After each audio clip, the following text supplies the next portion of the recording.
নমস্কার বন্ধুরা, সবাই কেমন আছেন? আশা করি খুব ভালো আছেন। আপনাদের আশীর্বাদে আমিও খুব ভালো আছি। কাকুলিয়া আরেকটি নতুন ব্লগে আপনাদের স্বাগত জানাই।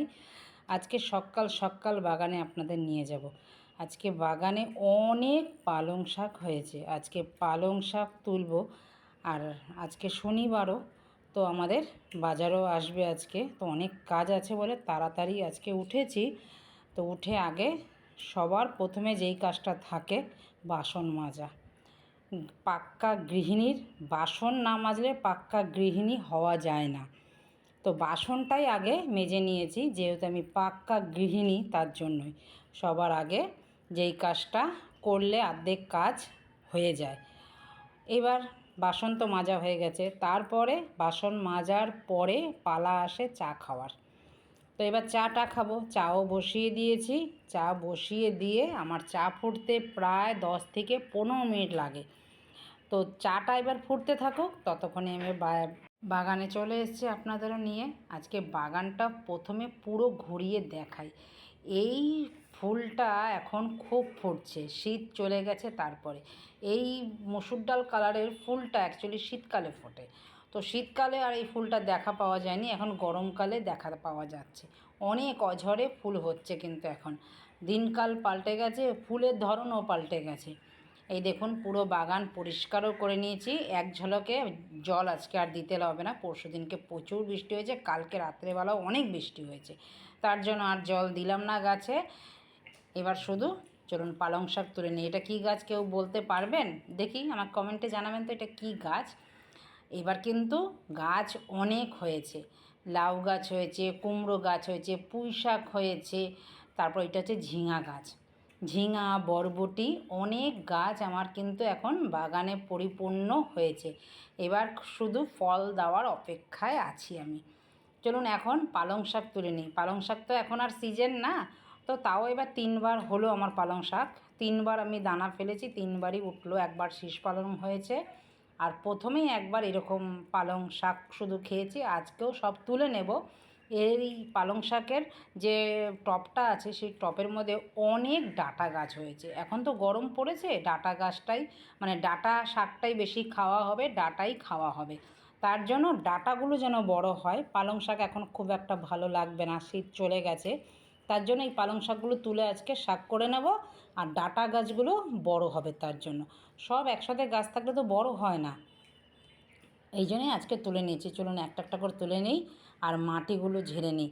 পালং শাকের গোড়ার মধ্যে তো মাটি লেগে থাকে, তো মাটিগুলো ঝেড়ে নিয়ে তারপরে একেবারে ধুয়ে তারপরে নিয়ে যাব বা ঘরে। তো পুরো ভিডিওটা আপনারা দেখতে থাকুন। আর কার কার আমার গার্ডেন দেখতে ভালো লাগে কমেন্টে জানাবেন। আপনাদের কমেন্টে আশায় বসে রইলাম। চলুন, আমার শাক কিন্তু তোলা হয়ে গেছে। ওইখানে আবার ডাঁটা শাক হয়েছে, বিশাল বড় দুটো ডাঁটা হয়েছে। ওই ডাঁটাগুলো দিয়েও আজকে আমি ডাল করব। দুটো ডাঁটা এখানে দেখছেন, বড় বড় দুটো ডাঁটা হয়েছে। এই দুটো তুলব না আজকে। আজকে আরেক জায়গায় যে আছে সেইখান থেকে দুটো ডাঁটা আমি তুলে নেব।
চলুন, আমার সব শাক ডাটা তোলা হয়ে গেছে, এবার ঘরে গিয়ে চা খাই। চাও ততক্ষণে ফুটে গেছে।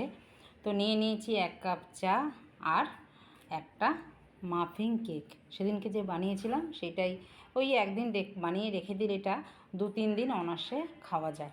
আর সকালবেলা যদি বিস্কুট না খেয়ে এরকম যদি খাওয়া যায় একটা পিস, তো অনেক কাজ তো এখন শুরু হলো, কাজ সবে, কাজের তো শেষ নেই। তো অনেকক্ষণ পেটটা ভরা থাকবে। তো যাদের পেট ভরানোর চিন্তা করছি সকাল থেকে, তাদের পেটটা তবে আমি ভালো করে ভরাতে পারবো, নিজের পেটটা যদি ভরা থাকে, তাই না বলুন?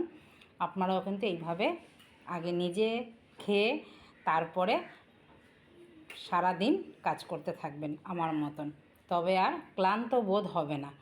1 কাপ চা, একটা মাফিন কেক খেয়ে নিলাম, পেটটা আমার পুরো শান্তি হয়ে গেল। এবার এনার্জি নিয়ে এক মনে গান চালিয়ে রান্না করতে থাকবো, তাতে রান্নার টেস্টটাও খুব ভালো হবে। কেন, আমার পুরো মনটা থাকবে রান্নাতে। যে কোনো কাজ যে কোনো দিনই করেন না কেন, সকাল বিকাল রাত যখনই করেন না কেন, কাজের মধ্যে মনটা থাকলে সেই কাজটা খুব ভালো হয়।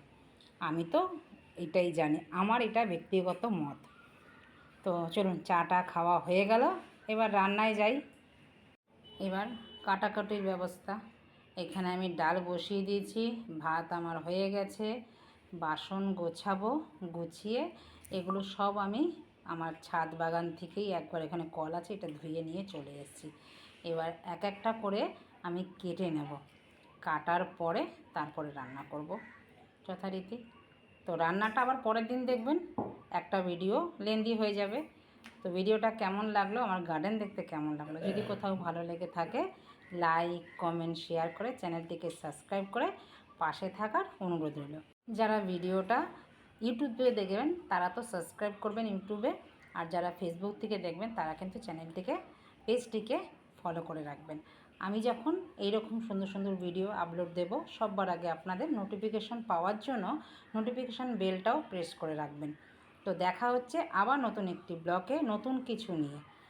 সবাই ভালো থাকবেন, সুস্থ থাকবেন। ভিডিওটা যদি কোথাও ভালো লাগে লাইক কমেন্ট করে দেবেন, অন্যদের দেখার সুযোগ করে দেবেন।